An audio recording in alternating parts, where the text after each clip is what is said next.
Hi hello నమస్తే, this is Shravani. Welcome to top Telugu TV. ఈ మధ్యకాలంలో జనరల్గా ప్రతి ఒక్కరికి అంటే ఎస్పెషల్లీ తల్లిదండ్రులకి మెయిన్ ఎగ్జామ్స్.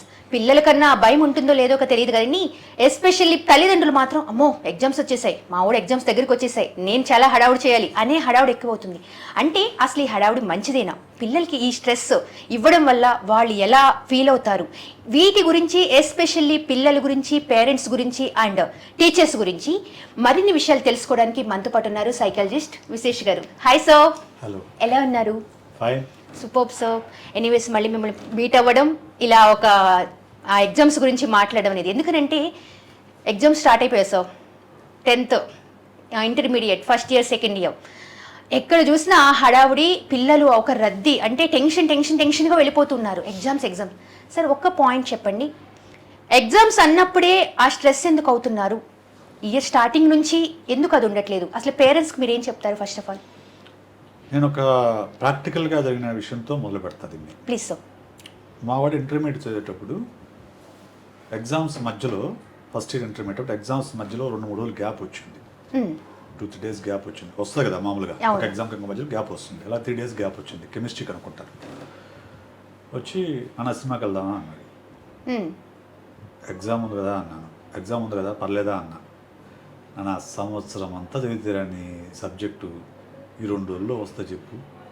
గుడ్. అయినా మనం ఎగ్జామ్ సినిమా చూసేది 3 గంటలు. 3 గంటల్లో ఏం పోతుంది, వెళ్దాం అన్నాడు. వెళ్ళాం. సినిమా కూడా గుర్తుంది, 118. నాకు అలా గుర్తుంది ఆ సినిమా, కళ్యాణ్ రామ్ది. 118 సినిమాకి వెళ్ళాం. He scored more than expected. అదే అతను మావాడన్నది కరెక్ట్. ఎందుకంటే సంవత్సరం మొత్తం చదివితే రాని సబ్జెక్టు ఆ 3 రోజుల్లో వస్తుందా అనేది ఫస్ట్ క్వశ్చన్ చేసుకోవాల్సిన విషయం. అవును. ఎక్కడ పేరెంట్స్ కానీ పిల్లలు కానీ పొరపాటు పడుతున్నారంటే, ఈ 3 రోజులు పోతే ఏమవుతుందో అనే ఒక భయం.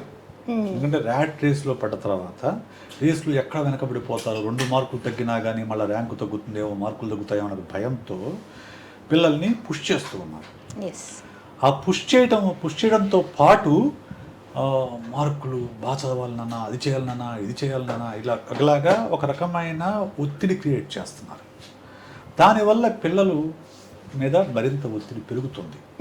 ఒక జనరేషన్ వెనక్కి వెళ్తే మేము చదువుకునేటప్పుడు అస్సలు ఎగ్జామినేషన్స్కి పేరెంట్స్ జోక్యం చేసుకోవడం అనే ప్రసక్తే లేదు అసలు. అవును. పిల్లలు ఎవరు తెప్పలో వాళ్ళు పడేవాళ్ళు అంతే. ఇప్పుడు మేము వెళ్ళి ట్యూషన్లో వెళ్ళి కూర్చునేవాళ్ళం, మాస్టర్ చెప్పి చదువుకునేవాళ్ళు, ఎగ్జామ్ రాసేవాళ్ళం తప్ప పేరెంట్స్ అడావుడు పట్టడం అనేది రీసెంట్గా ఒక 10-15 years నుంచి, especially corporate culture, corporate schools college పెరిగినప్పటి నుంచి ఏర్పడుతున్న కల్చర్ అది. ఇది ముందు పేరెంట్స్ మారాలండి. నేను ఎప్పుడూ అదే చెప్తూ ఉంటాను, ముందు పేరెంట్స్ యొక్క యాటిట్యూడ్ మారాలి చదువు పట్ల. ఓకే. ఎందుకనంటే చదువు అంటే మార్కులు ర్యాంకులు మాత్రమే కాదు. మార్కులు అంటే ఖచ్చితంగా కావాల్సిందే, కాదని నేను అంటలే. కానీ అందరికీ ఫస్ట్ ర్యాంక్ వస్తుందా? రాదు కదా. అందరికీ ఫస్ట్ ర్యాంక్ రాదు, అందరికీ టాప్ మార్కులు రావు. ఒక్కొక్క స్టూడెంట్లో ఒక్కొక్క టాలెంట్ ఉంటుంది. కొందరు మ్యాథ్స్ బాగా చేస్తారు, కొందరు సైన్స్ బాగా చేస్తారు, కొందరు మామూలుగా లాంగ్వేజ్లో బాగా స్కిల్ ఉంటుంది, కొందరికి గ్రౌండ్లో బాగా స్కిల్ ఉంటుంది, కొందరికి స్పోర్ట్స్లో బాగా స్కిల్ ఉంటుంది, కొందరు మ్యూజిక్ బాగా చేస్తారు, కొందరు డ్యాన్స్ బాగా, ఒక్కొక్కరికి ఒక్కొక్క స్కిల్ ఉంటుంది. ఆ స్కిల్ ఏంటనేది అర్థం చేసుకొని, ఆ ఇంటెలిజెన్స్ ఏది మనం అర్థం చేసుకొని ఆ వైపుగా ఎంకరేజ్ చేయాలనే విషయం పేరెంట్స్కి అర్థం కావాలి. అది అర్థం కాకపోవడం ఏమవుతుందంటే, అందరికీ ఒక స్టూడెంట్ యొక్క కెపాసిటీ తెలుసుకోవడానికి ఎగ్జామ్ ఒక్కటే మార్గం అనేది చాలామంది భ్రమపడుతున్నారు. దానివల్ల పుష్ చేస్తూ ఉన్నారు, పిల్లలపైన మరింత ఒత్తిడి పెంచుతున్నారు. సబ్స్క్రైబ్ చేయండి. Please do subscribe to Please like, share and subscribe to top Telugu TV. Top Telugu TV. Top Telugu TV.